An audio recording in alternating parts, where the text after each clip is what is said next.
Pelantikan Purbaya Yudi Sadewa sebagai Menteri Kewangan Indonesia yang baru menerima reaksi bercampur baur dengan timbulnya persoalan sama ada beliau mampu menggalas jawatan tersebut ataupun sebaliknya. Penganalisis Institute for Development of Economics and Finance (INDEF), Andri Satrio berpandangan meskipun Purbaya mempunyai rekod yang baik, kemampuannya dalam mengurus hal fiskal dilihat masih meragukan.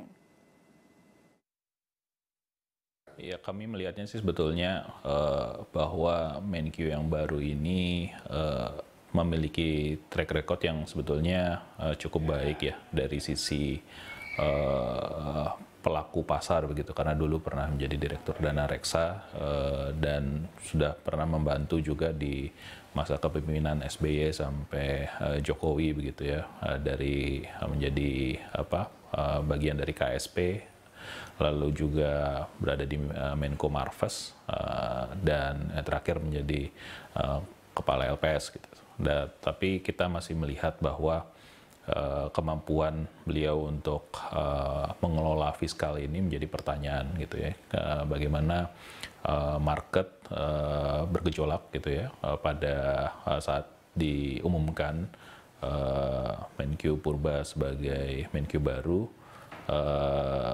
Juga kita melihat dari sisi rupiah yang juga melemah, ini memberikan sentimen yang cukup negatif begitu. Andri juga menyifatkan Purbaya sebagai seorang yang tidak mempunyai pendirian dan hanya akan bertindak mengikut arahan Presiden.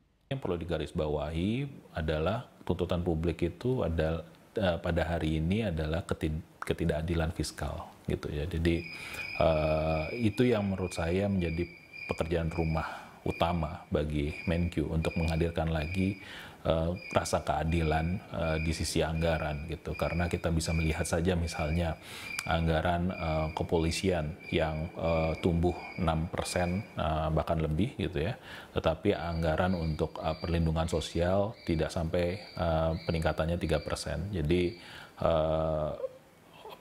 prioritas dari anggaran yang diberikan itu juga menjadi salah satu concern utama bagi publik pada hari ini.